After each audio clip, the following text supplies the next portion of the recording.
नमस्कार दोस्तों, मैं पुष्पेंद्र कुमार आप सभी का अपने YouTube चैनल में स्वागत करता हूं।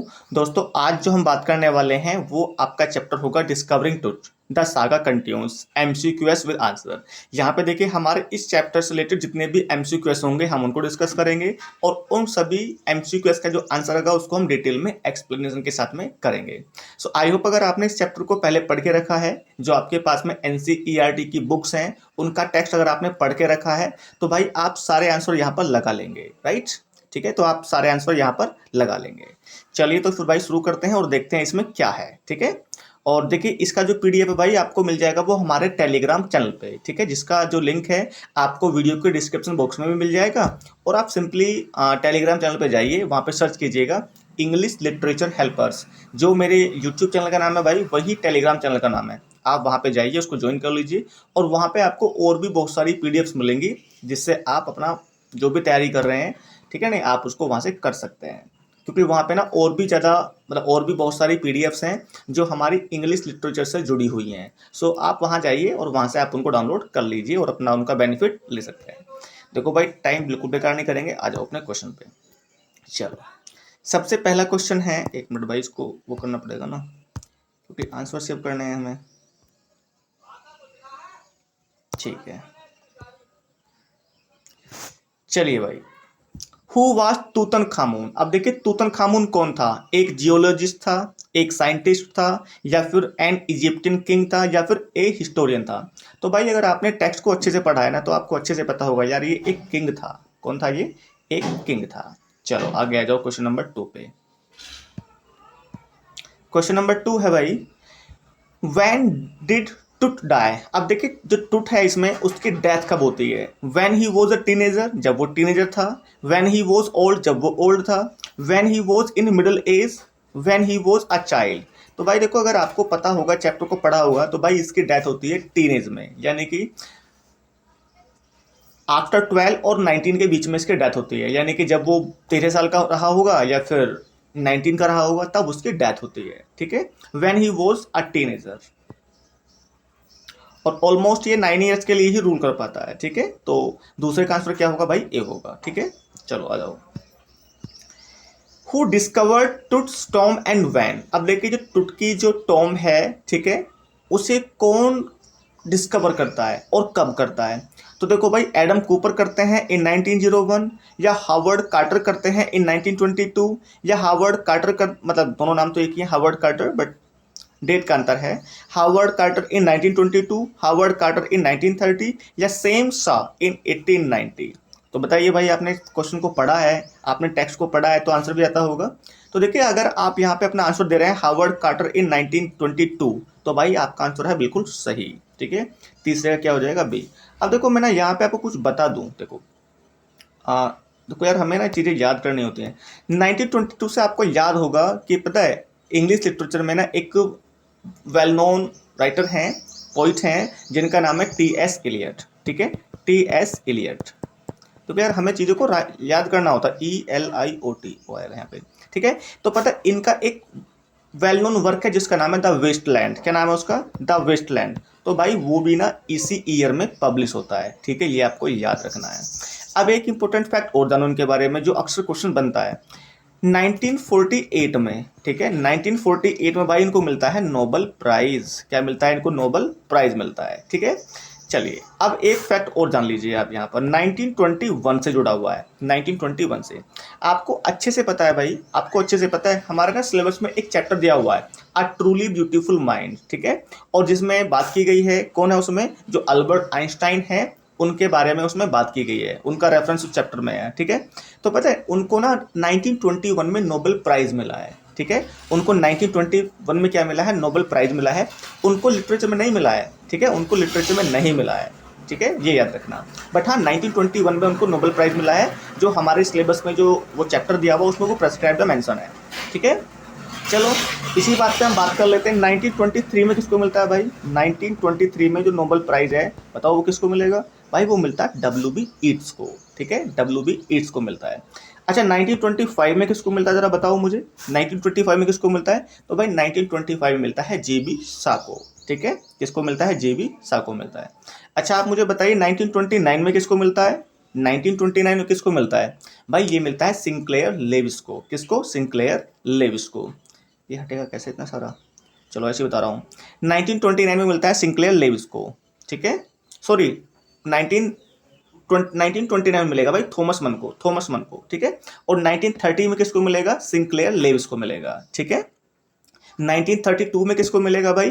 तो ये मिलेगा जॉन गाल्सवर्दी को। देखो अगर ये चीजें आपको याद नहीं है ना तो इनको अपने डायरी में लिखो। मुझे याद है तो मैं इसलिए बोल रहा हूँ, ठीक है। 1932 में मिलेगा, ठीक है, जॉन गाल्सवर्दी को। अच्छा 1936 में किसको मिलेगा? 1936 में मिलेगा भाई यूजीन ओनेल को। किसको मिलेगा? यूजीन ओनेल, ठीक है, जिनका एक वेल नोन वर्क है जिसका नाम है द हेरी एप, ठीक है। अच्छा 1938 में किसको मिलेगा? तो भाई 1938 में मिलेगा, ये मिलेगा आपका पर्ल एस बक को। किसको मिलेगा? पर्ल एस बक को। चलो आगे बढ़ते हैं। 1948 में किसको नहीं 1948 नहीं, हाँ 1948 का तो हो गया, ठीक है। अब आ जाइएगा आप 1949 में किसको मिलेगा? ये मिलेगा विलियम फोकनर को। किसको मिलेगा? विलियम फोकनर को मिलेगा, ठीक है। 1950 में किसको मिलेगा? ये मिलेगा भाई बर्ट्रैंड रसेल को। याद रखना बर्ट्रैंड रसेल हमारे सिलेबस में है तो पूछ सकते हैं, ठीक है। बर्ट्रैंड रसेल हमारे सिलेबस में है तो पूछ सकते हैं। 1950 में मिलता है बर्ट्रैंड रसेल को। चलो यार इस चीज को छोड़ो, आगे बढ़ते हैं, फिर बहुत टाइम हो जाएगा। कुल मिला के ना आपको याद रखने की आवश्यकता है, रिवाइज करते रहना भाई चीज़ों को। देखो मुझे भी याद है, ठीक है। चलो आगे जाओ। क्वेश्चन नंबर, इसका आंसर हो गया नहीं हो गया? हो गया। यहाँ जाओ। चलो when was Tut's body taken for CT scan after being found? अब देखिए जब टुट की बॉडी को ढूंढ लिया गया था, फाउंड कर लिया गया था, तो उसको इस सिटी स्कैन के लिए कब ले गए थे, ठीक है। तो कब ले गए थे भाई? After 1 year, after 80 years, after 50 years, या फिर आफ्टर 30 ईयर्स। तो भाई देखो 4 का आंसर होगा, क्या होगा? बी होगा भाई 80 ईयर्स। मतलब उसकी बॉडी को ढूंढने के बाद, ठीक है, उसको ढूंढने के बाद में 80 साल के बाद में उसको सिटी स्कैन के लिए ले गए थे। तो 4 का आंसर क्या हो जाएगा? बी हो जाएगा। क्वेश्चन नंबर 5 में आ जाओ भाई। For how many years did Amenhotep third, for how many years Amenhotep third rule Egypt, ठीक है। 5 ईयर्स, 20 ईयर्स, 10 ईयर्स, या फिर 40 ईयर्स, ठीक है। तो भाई चैप्टर पढ़ा है आपने, एनसीईआरटी बेस्ड वो जो बुक है आपके पास में, अगर पढ़ी है तो आप इनके आंसर लगा पा रहे हैं, ठीक है। तो भाई इसका आंसर होगा 40 का डी, ठीक है। अच्छा देखो यार ये ना अमेंट ऑफ थर्ड थोड़ा सा हो सकता है कि प्रोनाउंस करने में मैं ठीक से ना कर पा रहा हूँ, तो आप उसको देख लीजिएगा, बड़ा अजीब सा नाम है, ठीक है। चलिए तो 5 का हो जाएगा डी।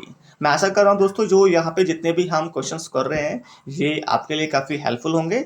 और भाई देखो वीडियोस अगर आपको अच्छी लग रही हैं तो आप देखो ना, एक ज़रूर फेवर करना है भाई, जो हर कोई चाहता है वो ये कि आप ना इनको दूसरों के साथ में शेयर ज़रूर करना।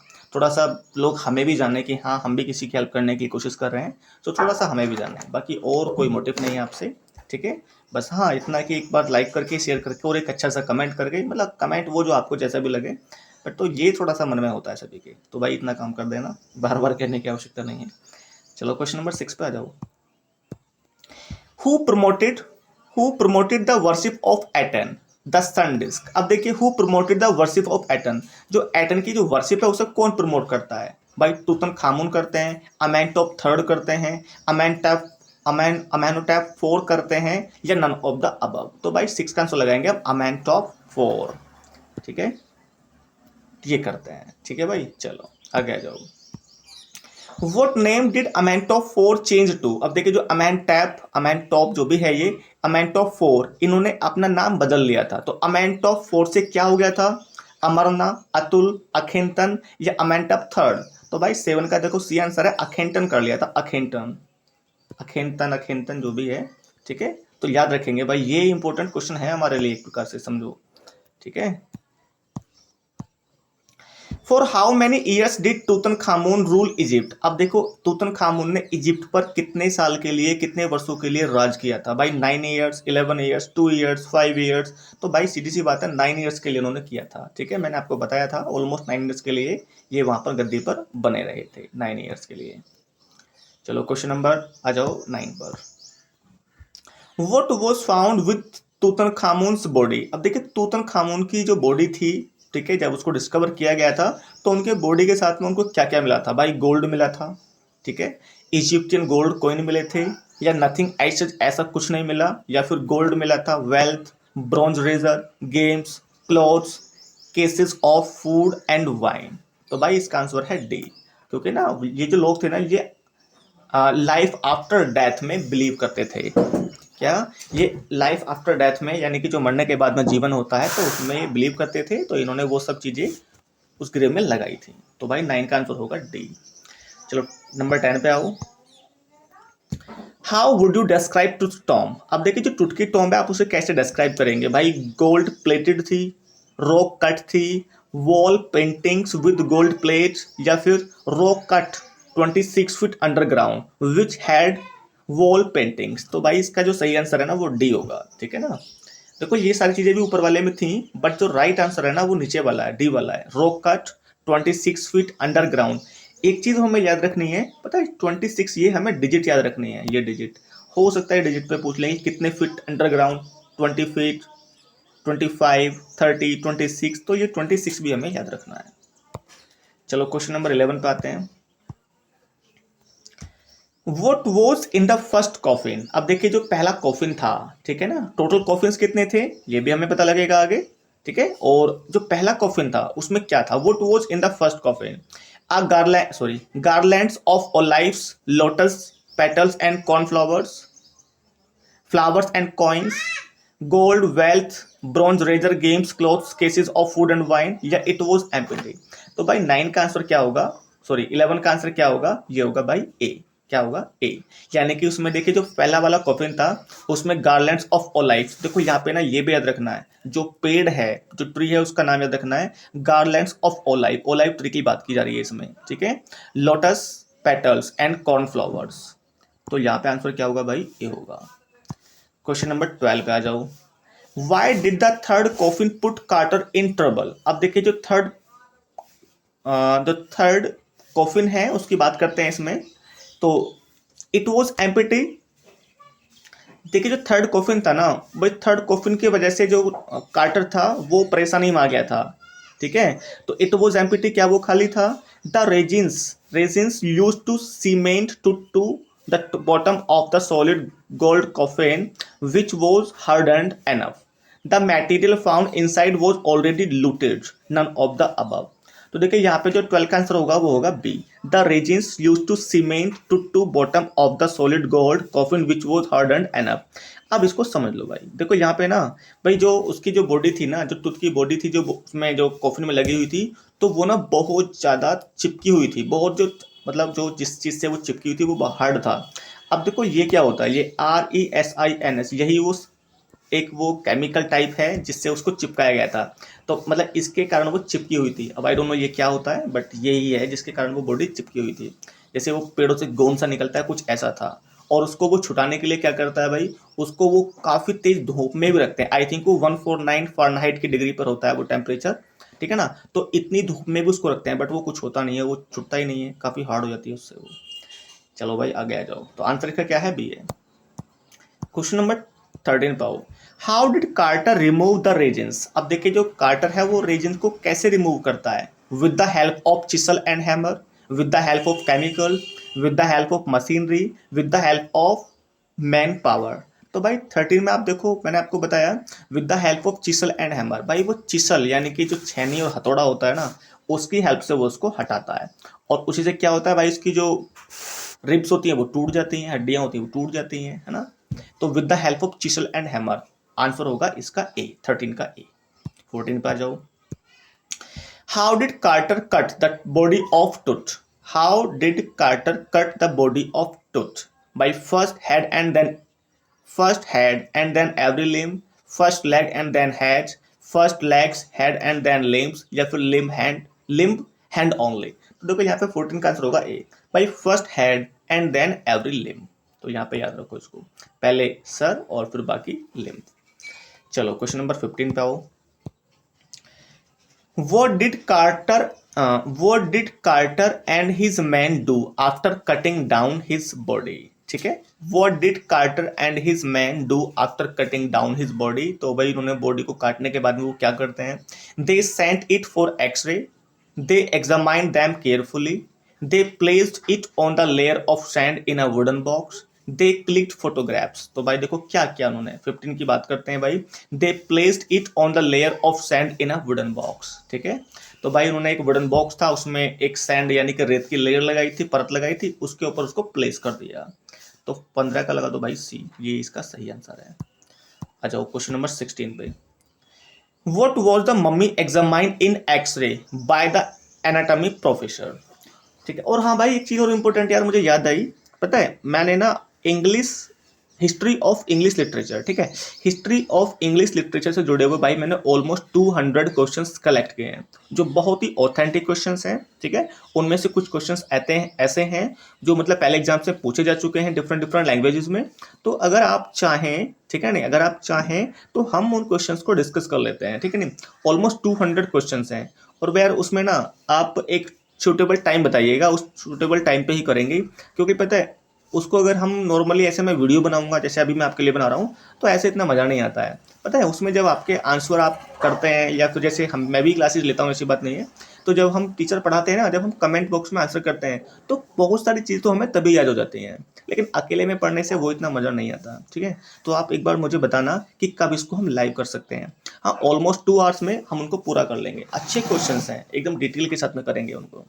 तो भाई मुझे आप बताना उसमें करके, और आप चाहें तो हम उनको भाई कल कर सकते हैं, या आप उसमें बताना, ठीक है भाई, उसमें हम उस समय करेंगे। हाँ, लेकिन जो टाइम है ना वो शाम का ही रहेगा। ठीक है भाई, टाइम शाम का ही रखेंगे हम लोग। चलो, तो मैंने आपको इन्फॉर्मेशन दे दी है, और आप मुझे बताना कि कब इस काम को हम कर सकते हैं, क्योंकि भाई देखो पढ़ना तो है ही है। हाँ, when was the mummy examined in X-ray by the anatomic professor. अब देखिए जो एनाटॉमिक प्रोफेसर थे उन्होंने मम्मी को एग्जामाइन कब किया था, तो भाई 1945 में, 1986 में, 1968 में, या फिर नेवर, कभी किया ही नहीं। तो भाई देखो इन्होंने किया था 1968 में। कब किया था? 1968 में किया था। आ जाओ आगे। What facts were revealed when the mummy was x-rayed in 1968? जब 1968 में मम्मी को एक्सरे किया गया, ठीक है, तो भाई उसमें क्या फैक्ट्स का पता लगा, कौन कौन से फैक्ट्स रिवील्ड हुए? His several possessions were missing. His hip bone was missing. His breast bone and front ribs were missing. हाँ, सी आंसर होना चाहिए इसका। His feet bone was missing. तो भाई 17 का सी आंसर होगा, his breast bone and front ribs were missing. बिल्कुल यही आंसर है इसका, ध्यान रखना। ठीक है, नंबर 18 पे आ जाओ। When was Tut's body taken for CT scan in the 21st century? अब देखिए 21st सेंचुरी में जो टुट की बॉडी थी उसको सिटी स्कैन के लिए कब ले जाया गया? तो भाई जनवरी 5 2005 में, जनवरी 10 2007 में, जून 9 2001 में, और भाई फरवरी 12 2009 में। तो भाई देखो 18 का आंसर होगा, वो होगा जनवरी 5 2005। ठीक है, ये याद रखना। Question number 19, what does CT scan stand for? अब देखो सिटी स्कैन की फुल फॉर्म क्या होती है? ठीक है भाई, तो भाई देखो कंप्यूटेड टेलीग्राफी होती है, कंप्यूटेड टोमोग्राफी स्कैन होता है, कार टोपोलॉजी होता है, या कंप्यूटर टेक्नोलॉजी होता है। तो भाई कंप्यूटेड टोपोग्राफी स्कैन होता है, 19 का बी होगा आंसर। ये भी हमें याद रखने की आवश्यकता, कभी यार पता लगे पूछ ही लें सिटी स्कैन क्या होता है, तो कंप्यूटेड टोमोग्राफी स्कैन होता है। ओके, आ जाओ नंबर 20 पे। How did the workman lift the body for the scan? अब देखिए जो वर्कमैन थे उन्होंने बॉडी को स्कैन करने के लिए कैसे उठाया था, ध्यान रखना भाई। थ्रू द स्टेयर्स, सीढ़ियों के माध्यम से, on a hydraulic trailer, through sliding, through lift. तो भाई देखो यहाँ पे ना किस चीज़ का इस्तेमाल किया था उन लोगों ने, तो भाई हाइड्रोलिक ट्रेलर का इस्तेमाल किया था। ठीक है, तो बीच का क्या होगा? बी होगा, हाइड्रोलिक ट्रेलर, याद रखना। Y did the procedure stop in between? अब देखिए जब उसकी बॉडी को स्कैन, जब उसकी बॉडी स्कैन हो रही थी ना, तो वो जो बीच में जो भी प्रोसेस होती है वो चल रहा था भाई, वो बंद हो गया अचानक से। तो देखो क्या उसमें दिक्कत आ गई। As spare fan stopped working, as the light went off, as the lift broken, none of the above. तो भाई पता है वो जो फैन थे ना, आई थिंक फैन ने काम करना बंद कर दिया था। ठीक है, तो इसलिए ना वो मतलब जो मशीन चल रही थी उनकी, वो काम करना बंद कर गई। As spare fan stop working. ठीक है, चलो। When was Tut's body taken back in his tomb after CT scan? अब देखो उसकी बॉडी को, जब उसकी बॉडी का सिटी स्कैन हो गया, तो सिटी स्कैन होने के बाद में उसकी बॉडी को वापस कब ले जाया गया था? तो भाई after a day, after 3 hours, after 12 hours, या फिर आफ्टर 5 आवर्स। तो भाई देखो आफ्टर 3 ईयर, 3 घंटों के बाद में स्कैन हो गया, स्कैन होने के 3 घंटे बाद उसको वहां पर ले गए थे जहां उसकी टॉम्ब थी। चलो क्वेश्चन नंबर 23 पे आ जाओ। What is the what is the symmetry of टुट कोल्ड? अब देखिए जहाँ पे जो टुट की बॉडी थी, जहाँ पे उसकी सिमेट्री थी, उसे क्या बोलते हैं? वैली ऑफ द किंग्स बोलेंगे, टुट्स रेस्टिंग प्लेस बोलेंगे, रेस्टिंग पीस बोलेंगे, वैली ऑफ फ्लावर्स बोलेंगे। भाई सबको अच्छे से पता है यार, वैली ऑफ द किंग्स है वो, ठीक है, इसको सबको पता है, वैली ऑफ द किंग्स है वो। तो लगा दो भाई 23 का आंसर ए। चलो नेक्स्ट पे आओ भाई दोस्तों। हाउ डिड टुट डाई? अब देखो भाई जो टुट है इसकी डेथ कैसे होती है? देखो भाई इट इज अ मिस्ट्री। क्या ये मिस्ट्री थी? ड्यू टू हार्ट अटैक आया था उसको, ड्यू टू कैंसर था उसको, ड्यूरिंग अ वार या किसी वार वगैरह में हुई थी। भाई ऐसा कुछ भी नहीं है यार, उसकी मौत का पता ही नहीं लगा कि आखिर उसकी डेथ हुई कैसे है। तो it was a kind of mystery, ये एक मिस्ट्री थी ना। तो 24 का आंसर होगा ए। 5 पे आ जाओ भाई। Who said the mummy, who said the mummy is in very bad condition? Who said the mummy is in very bad condition because of what Carter did in the 1920s? A Carter, sorry यार ये अच्छा ऊपर पहुंच गया वो उसका option. देखो अब समझो इसको पहले। भाई ये एक स्टेटमेंट किसने कहा था, मतलब स्टेटमेंट किसने दिया था, किसने कहा था ये? The mummy is in very bad condition because of what Carter did in the 1920s। मतलब किसी ने ये कहा था कि यार कार्टर ने जो 1920 के दशक में किया था ना, ये जो मम्मी की ना बहुत बुरी कंडीशन मिली है, ये सिर्फ और सिर्फ कार्टर के द्वारा मिली है, क्योंकि कार्टर ने उसके साथ में छेड़खानी की है, उस पर कुछ किया होगा, उसने एक्सपेरिमेंट वगैरह उसने कुछ किया होगा। तो ये स्टेटमेंट किसने दिया था भाई? कार्टर ने, या फिर जाही हवाश ने, एन एनाटॉमिक प्रोफेसर ने, या फिर एक इजिप्ट हिस्टोरियन ने? तो भाई चैप्टर पढ़ा है आपने यार, एनसीईआरटी बुक्स को पढ़ा है, तो यहाँ पे आप सबको अच्छे से पता है कि जाही हवास, ठीक है, देखो जही जाही जो भी है यार, थोड़ा सा नाम अजीब सही है, जाही हवास, ये यहाँ पे सही आंसर होगा, इनका ये कमेंट है, ठीक है। चलो 26 पे आ जाओ। Tut was laid to rest, laden with. अब देखो टुट को रेस्ट करने के लिए लेटा दिया गया है, लेडन विद क्या क्या है साथ में उसके? भाई प्लेटिनियम है, एल्यूमिनियम है, गोल्ड है, सिल्वर है। तो भाई 26 का लगाओ सी, यार गोल्ड है ना, ठीक है। चलो when did टुट डाई? अब देखो टुट की डेथ कब होती है भाई? Almost 22,000 years ago, more than 33,000 years ago. भाई 33,000 थोड़ी ना, 3300 है, ठीक है। क्या है इसका आंसर? 3300 है, 33,000 नहीं है ना, 33 है, ठीक है।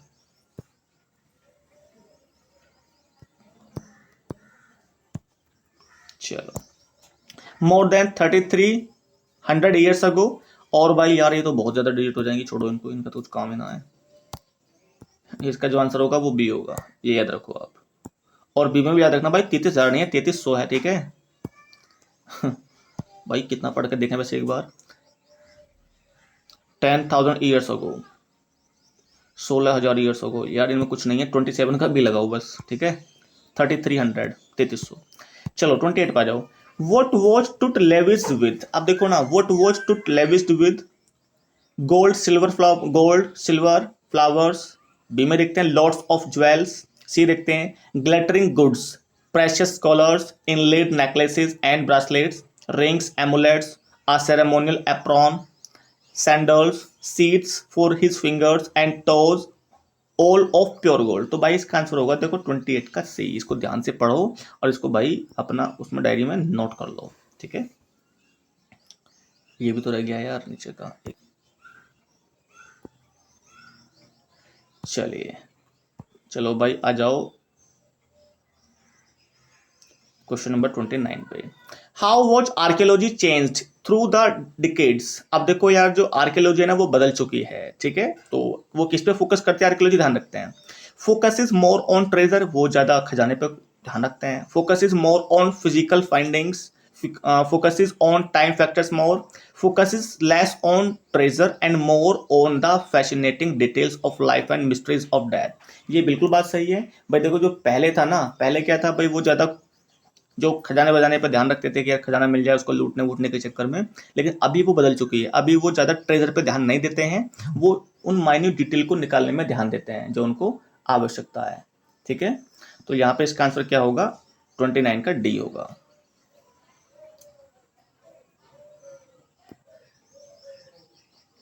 चलो लास्ट क्वेश्चन देखते हैं। Who is Osiris, who is Osiris कौन है भाई, इसमें गॉड ऑफ नेचर है, गॉड ऑफ आफ्टर लाइफ है, गॉड ऑफ सीजन्स है, गॉड ऑफ यूनिवर्स है। तो यार आपको अच्छे से पता होगा 30 का बी है या आफ्टर लाइफ। और पता है वो लोग ना आफ्टर लाइफ मतलब डेथ आफ्टर लाइफ में वो बिलीव भी करते थे, ठीक है। चलो तो भाई ये हमने यहाँ पे क्वेश्चंस किए। भाई देखो यार ये जो वीडियो है ना ये सब आपकी हेल्प के लिए है, ठीक है ना। अगर आपको ये वीडियो अच्छी लग रही है तो भाई ये आपके भाई का चैनल है, ठीक है। और ये मेरी फोटो है, ठीक है, इंग्लिश लिटरेचर हेल्पर्स। तो भाई चैनल को यार सब्सक्राइब करो और बाकी लोगों के बीच में भी पहुंचाओ, जिससे कि हमारे बारे में भी पता लगे। Thank you. और भाई कमेंट वमेंट करना तो यार आप जानते ही हो, इसमें पैसे वैसे तो लगेंगे नहीं लाइक वाइक करने में, हाँ थोड़ा सा अच्छा लगता है और क्या। तो भाई ये ठीक है, थैंक यू भाई दोस्तों, ओके।